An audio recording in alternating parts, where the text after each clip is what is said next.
Hello folks, welcome back to my channel. It's been quite a while since I've posted a video, and I have decided that I'm going to do a second playthrough of World in Flames Collector's Edition Days of Decision 3 combined game. I really wasn't satisfied with the last playthrough that I did. I made a number of mistakes. There were some rules errors, and generally I wasn't really happy with the way the game went. So since it's late fall and we're about to get into winter and outdoor activity is about to come to an end, I've decided I'm going to do a second playthrough on these two rather interesting and fun games. Okay, so what we'll start off with, this is going to be the introduction video. We'll start off with is we'll go over what I'm going to use for optional rules. The optional rules right here. If we can see them.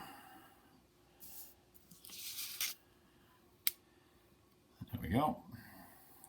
Alright, so we will be using the Scandinavian map, but not the Africa map, or the larger American map. We will be using divisions in flames, artillery in flames, planes in flames, ships in flames, cruisers in flames. We will be using convoy in flames, aircraft abilities, limited overseas supply, limited access across straits, HQ supply and support. We're not going to use the supply units. We will be using winterized movement, dynamic naval movement. That really didn't come into play too much in the last game. It just never happened that way. We will be using task force markers because they make life easy. We will be using surface combat ship transport, screening, V weapons and A bombs, spotting fleets, saving and spending oil, saving build points and disbanding units, building and destroying facilities. We're not going to use the shipyards, the rail, or road. We will be using factory building, not factory specialization. We will be also using the resource marker development. Printed factory rail and oil destruction and repair. We'll be using that. We'll be using the cadre rule. Building foreign aircraft. Building ahead. Then we'll skip a bunch. We're using factories and flames, but like I said, we're not going to use the specific factories one. We will be using carrier plane units, CVPs, pilots, flying bombs, kamikazes, offensive points, the Ukraine, frogmen, guards, banner armies, Siberians, territorials, city-based volunteers. Not going to use heavy weapons. Surface squadrons. We're using that. Service squadrons. Sorry. And we'll also be using warlords and partisan HQs. There will also be a few optional rules in the Days of Decision rulebook that we'll be using. Specifically, the forcing Vichy, we'll be using that. There's a few others, and I'll mention them as they come up. They mostly pertain to the political phase. There are also a few house rules we're going to use. I don't like the way the convoy thing and collector's edition is done, so I place a convoy pipeline placement segment just before resource transportation. We'll be using the out-of-the-box convoy rating and convoy destruction, that sort of thing. But the convoy pipeline placement, we'll be using that as an optional rule, a house rule rather. I think that's about all the optional rules that I can think of that we're going to be using. If I think of a few more here and there, as we're doing the playthrough, I will mention them. So let's take a look at the map and see what the initial situation looks like. We'll start over here in Asia, and we have Japan, a few Japanese units, and Manchuria facing the Chinese. The only countries currently at war right now are Italy and Ethiopia. There's a Chinese setup. You basically have the communists facing the nationalists. There is a possibility that the Chinese Civil War could break out. Never know. Now over here we got Ethiopia fighting with the Italians. The resource hex development, that's these markers right here. They're scattered around the board. There's a bunch in Indonesia. There's one up in Siberia. There's a couple over here in Europe. Namely, there's one right there. There's another in Ukraine.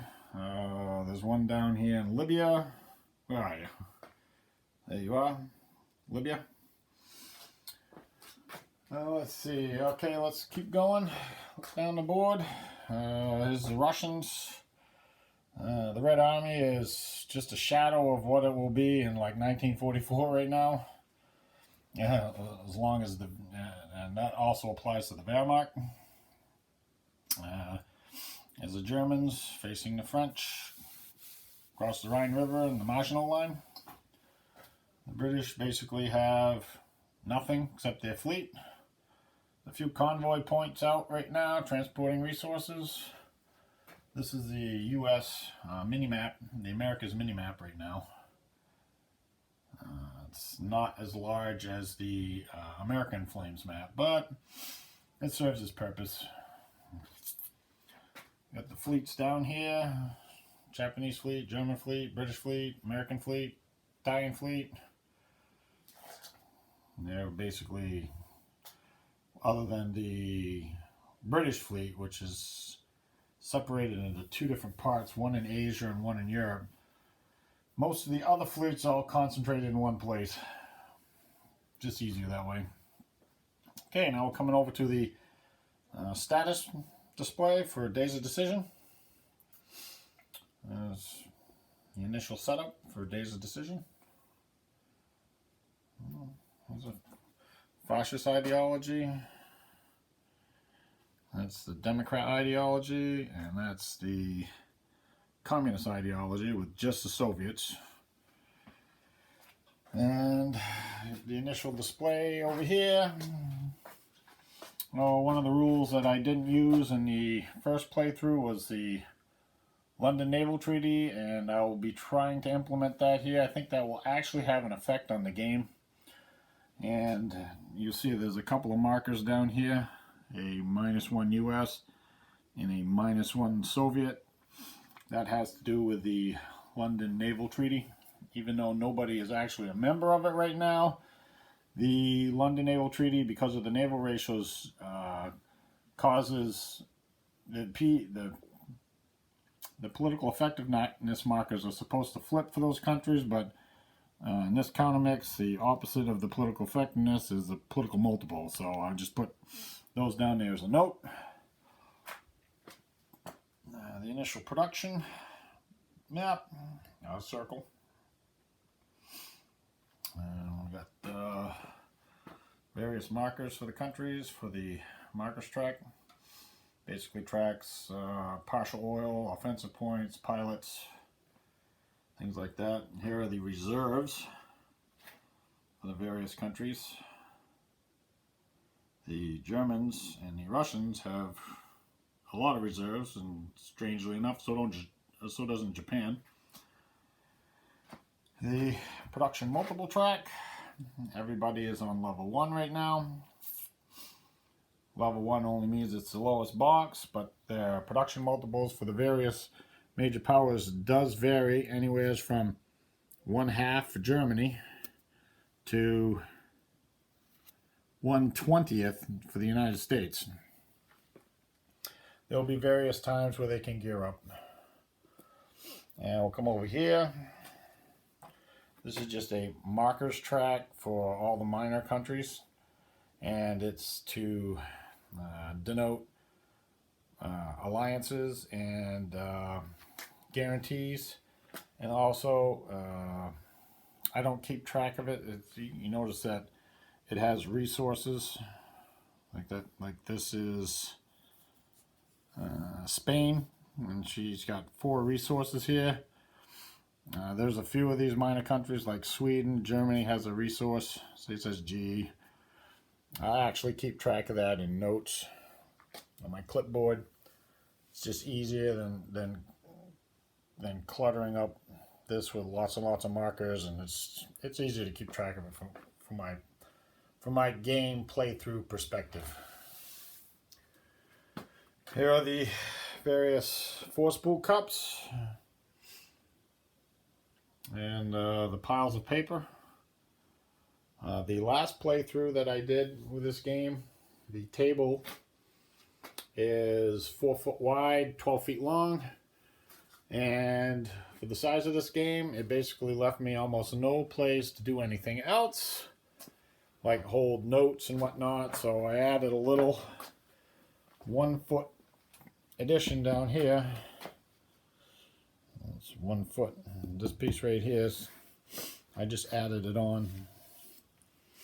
Should help things out a little bit, I hope, as far as keeping track of everything. So I think that'll do it for the introduction. I will get this uploaded. I'm probably going to do the first turn tonight as well. And like I left notes on my channel that I was going to do some game reviews, and I will still do those. But for now, I think I'm going to start doing this. And we'll go from there. Oh, that's, I wanted to say I forgot to set that up in the last game. That's the Mongolian cav that the Soviets control, because the Soviets actually control Mongolia.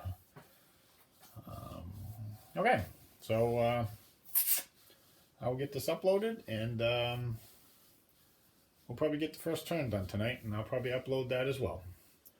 Alright, thanks for checking out the channel and looking at my start of a new session of videos.